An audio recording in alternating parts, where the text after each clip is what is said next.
नमस्कार साथियों, बहुत बहुत स्वागत है आप लोगों का। और यहाँ पे आलोचना के कुछ महत्वपूर्ण प्रश्न हैं जो आपके परीक्षा में काफ़ी महत्वपूर्ण साबित होंगे। तो यहाँ पे बिना देरी के प्रश्नों को शुरू किया जाता है कि भक्ति आंदोलन भारतीय चिंतन धारा का स्वाभाविक विकास है। यह कथन किसका है? आचार्य रामचंद्र शुक्ल का है, आचार्य हजारी प्रसाद द्विवेदी का है, रामस्वरूप चतुर्वेदी या फिर डॉक्टर भागीरथ मिश्र का है ये कथन। तो यहाँ पे आपका आंसर क्या हो जाएगा? बी इसमें हो जाता है कि ये जो कथन है यहाँ पे हजारी प्रसाद द्विवेदी का हो जाता है।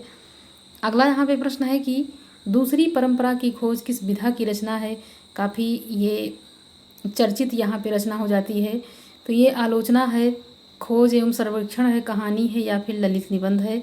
तो ये यहाँ पे क्या है? ये एक आलोचना के अंतर्गत यहाँ पे हो जाता है। और रचना किसकी है अगर देखा जाए तो ये नामवर सिंह की हो जाएगी। अगला है कि नाटक के लिए रंगमंच होना चाहिए, रंगमंच के लिए नाटक नहीं। यह कथन किसका है? मोहन राकेश का है, मुद्रा राक्षस का है, डॉक्टर राम कुमार वर्मा का या फिर जयशंकर प्रसाद का है। तो ये किसका है यहाँ पे कथन? आंसर आपका हो जाएगा यहाँ पे कि ये यहाँ पे जयशंकर प्रसाद का है। यहाँ पे किसका है? ये छायावाद के जो कवि हैं जयशंकर प्रसाद, उनका ये कथन है नाटक के लिए। अगला है कि विख्यात मार्क्सवादी समीक्षक हैं यहाँ पे। तो रामविलास शर्मा है, शांतिप्रिय द्विवेदी हैं, आचार्य हजारी प्रसाद द्विवेदी या फिर राम स्वरूप चतुर्वेदी। तो यहाँ पे विख्यात मार्क्सवादी समीक्षक किसे माना गया है? आप लोग यहाँ पे बताएंगे। आंसर आपका यहाँ पे ए हो जाता है इसमें कि ये रामविलास शर्मा हो जाएंगे। ये विख्यात मार्क्सवादी समीक्षक के रूप में जाने जाते हैं। अगला है त्रिवेणी में किन तीन महान कवियों की समीक्षा प्रस्तुत की गई है? तो यहाँ पे कबीर सुर तुलसी हैं, जायसी सुर तुलसी, पंत प्रसाद निराला या फिर केशव बिहारी और घनानंद हैं। तो यहाँ पे त्रिवेणी में तीन कवियों की जो समीक्षा प्रस्तुत की गई है उनमें वो कौन ऐसे महत्वपूर्ण कवि हैं, यहाँ पे आपको आंसर करना है। कवियों का नाम यहाँ पे आपको आंसर करना है। इसमें हो जाएंगे जायसी हैं, सूर हैं और तुलसी, ये यहाँ पे हो जाते हैं त्रिवेणी में। मध्यकालीन बौद्ध का स्वरूप के लेखक कौन है? रामस्वरूप, यहाँ पे रामचंद्र शुक्ल हैं, राहुल संकृत्यायन है, नामवर सिंह हैं या फिर हजारी प्रसाद द्विवेदी हैं। मध्यकालीन बौद्ध का स्वरूप के लेखक आपका आंसर यहाँ पे हो जाएगा डी। यहाँ पे ये रचना हो जाती है हजारी प्रसाद द्विवेदी की। अगला यहाँ पे प्रश्न है भारतीय और हिंदी भाषा की विकास परंपरा के लेखक कौन है? नामवर सिंह हैं, लक्ष्मीकांत वर्मा हैं, विजय देवनारायण शाही हैं या फिर रामविलास शर्मा हैं। आपका आंसर यहाँ पे कौन सा हो जाएगा? डी हो जाता है इसमें, रामविलास शर्मा आपका आंसर सही हो जाएगा।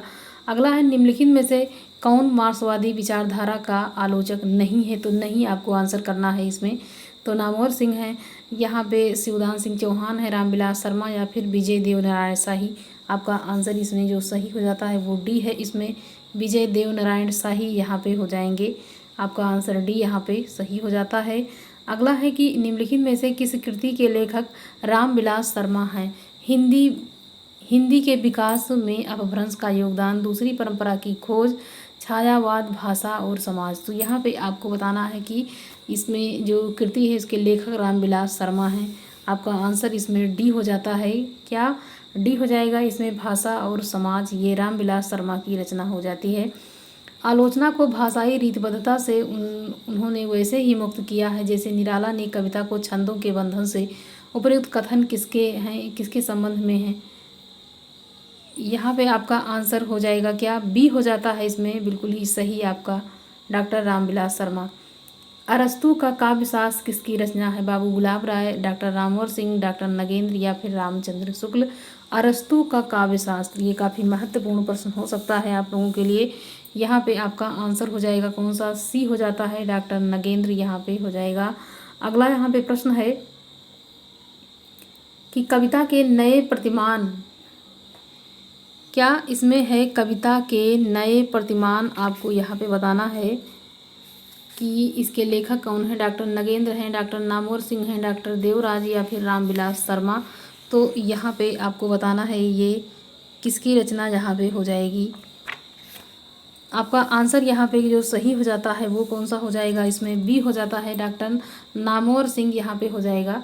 कविता के नए प्रतिमान, डॉक्टर नामवर सिंह। अगला है कि आलोचना नामक प्रसिद्ध समीक्षा पत्रिका के संपादक कौन थे?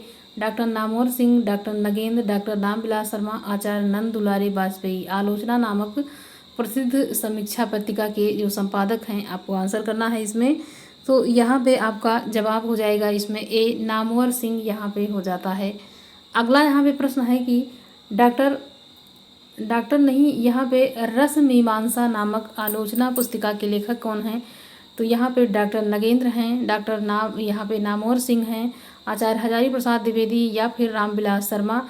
तो रस मीमांसा किसने लिखा है, ये आपको आंसर करना है। यहाँ पे आपका आंसर हो जाएगा यहाँ पे आचार्य शुक्ल हो जाएंगे। कौन? रस मीमांसा के लेखक आचार्य शुक्ल यहाँ पे हो जाते हैं। अगला है कि प्रयोग को बैठे ठाले का धंधा किस आलोचक ने कहा है? तो यहाँ पे काफ़ी आसान प्रश्न रहेगा। यहाँ पे नंदुलारे वाजपेयी ने इसे प्रयोगवाद को बैठे ठाले का धंधा के रूप में ये शब्द यहाँ पे प्रयोग किया है। अगला है हिंदी साहित्य में मार्क्सवादी चेतना की अभिव्यक्ति किस काव्य धारा में देखने को मिलती है? उस धारा का नाम बताना है। प्रगतिवादी है, प्रयोगवादी, जनवाद, कविता है। तो यहाँ पे मार्क्सवादी चेतना की अभिव्यक्ति किस धारा के अंतर्गत की गई है? आपका आंसर यहाँ पे हो जाएगा ए, ये प्रगतिवाद के अंतर्गत मार्क्सवाद यहाँ पे प्रयोग किया गया है। अगला यहाँ पे है, इसमें से किस ग्रंथ के लेखक रामविलास शर्मा हैं? हिंदी साहित्य की भूमिका, निराला आत्महंता या यहाँ पे आस्था, मध्यकालीन बोध का स्वरूप, भारत में अंग्रेजी राज और मार्क्सवाद। तो यहाँ पे काफ़ी टफ यहाँ पे है ये प्रश्न आप लोगों के लिए। तो ये आपका आंसर यहाँ पे हो जाएगा डी, भारत में अंग्रेजी राज और मार्क्सवाद। अगला यहाँ पे प्रश्न है कि दूसरी परंपरा की खोज के लेखक कौन हैं? रामविलास शर्मा हैं, शिवदान सिंह चौहान हैं, नामवर सिंह हैं, देवी शंकर अवस्थी हैं। और आप इसे देख सकते हैं, ये कितना महत्वपूर्ण है, कई बार एग्जाम में ये पूछा जा चुका है। यहाँ पे आपका आंसर क्या होगा? तो यहाँ पे हो जाएगा नामवर सिंह। नए कविता का प्रतिमान और यहाँ पे दूसरी परंपरा की खोज, ये दोनों रचनाएं काफ़ी प्रसिद्ध हैं, कई बार एग्जाम में देखने को मिलती हैं और नामवर सिंह हो जाते हैं इसके लेखक। अगला है सुमित्रानंद पंत नामक ग्रंथ के लेखक डॉक्टर नामवर सिंह हैं, डॉक्टर नगेंद्र हैं, डॉक्टर यहाँ पे रामविलास शर्मा या फिर आचार्य नंद दुलारे वाजपेयी। तो यहाँ पे आपका आंसर हो जाएगा बी, इसमें सही हो जाता है, डॉक्टर नगेंद्र हो जाएंगे सुमित्रानंद पंत नामक ग्रंथ के लेखक। अगला है कि प्रगतिवाद किसकी कृति है? प्रगतिवाद शिवदान सिंह चौहान, अमृत राय, प्रकाश चंद्र गुप्त या फिर डॉक्टर देवराज। यहाँ पे आप बताएंगे कि इसमें कौन सा सही हो जाएगा। यहाँ पे आपका आंसर हो जाएगा कौन सा? ए, यहाँ पे हो जाएगा शिवदान सिंह चौहान। अगला प्रश्न है कि प्रसाद पंत और मैथिली शरण नामक निबंध संग्रह किसका है? रामवृक्ष बेनीपुरी हैं, अज्ञेय हैं, दिनकर या फिर मुक्ति बोध। तो यहाँ पे ये किसका हो जाएगा? यहाँ पे दिनकर की ये हो जाता है। यहाँ पे ये जो निबंध संग्रह है, यहाँ पे प्रसाद पंत और मैथिली शरण, तो ये यहाँ पे किसका हो जाएगा? दिनकर जी का यहाँ पे हो जाएगा। आगे यहाँ पे प्रश्न है, कामायनी को मानवता के रसात्मक इतिहास की यहाँ पे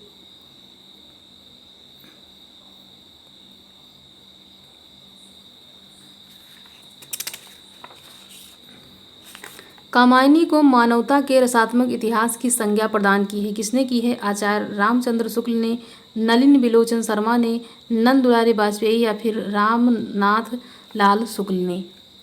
तो यहाँ पे आप लोग आंसर करेंगे कि इसमें कौन सा हो जाएगा। तो यहाँ पे आपका आंसर जो सही हो जाता है इसमें सी हो जाएगा, नंद दुलारे वाजपेयी। अगला यहाँ पे प्रश्न है कि महाकवि सूरदास किसकी आलोच्य कृति है? आचार्य हजारी प्रसाद द्विवेदी, रामचंद्र शुक्ल, आचार्य नंद दुलारे वाजपेयी या फिर डॉक्टर नगेंद्र। तो यहाँ पे आपका आंसर जो सही हो जाएगा सी इसमें हो जाता है, बिल्कुल ही सही, आचार्य नंद दुलारे वाजपेयी।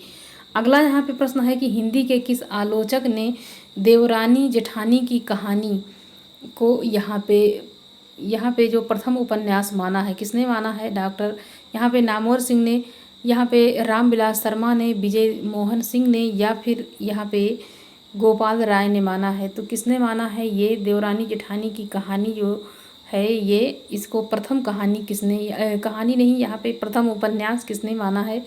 आपको आंसर करना है यहाँ पे। तो यहाँ पे आपका आंसर जो सही हो जाता है इसमें डी हो जाएगा। यहाँ पे गोपाल राम ने यहाँ पे माना है, गोपाल राय ने माना है। महावीर प्रसाद द्विवेदी और हिंदी नवजागरण के लेखक कौन हैं? यहाँ पे रामविलास शर्मा हैं, नामवर सिंह हैं, डॉक्टर नगेंद्र हैं या फिर नंदुलारे वाजपेयी।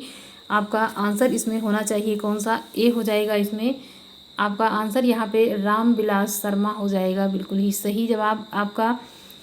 विक्रमोर्वशीयम की मूल कथा नामक निबंध के लेखक कौन हैं? चंद्रधर शर्मा गुलेरी हैं, रामचंद्र शुक्ल हैं, अज्ञेय हैं, इनमें से कोई नहीं।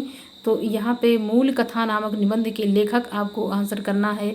यहाँ पे क्या हो जाएगा? बिल्कुल ही सही जवाब इसका ए हो जाता है, यहाँ पे चंद्रधर शर्मा गुलेरी। अगला प्रश्न है कि निराला की साहित्य साधना आलोचना कृति के कितने यहाँ पे भाग हैं? 2, 1, 3, 4। तो कितने भाग हैं इसमें? आपका आंसर हो जाएगा 3 भाग यहाँ पे हैं। कितने हैं? 3 भाग यहाँ पे हो जाते हैं।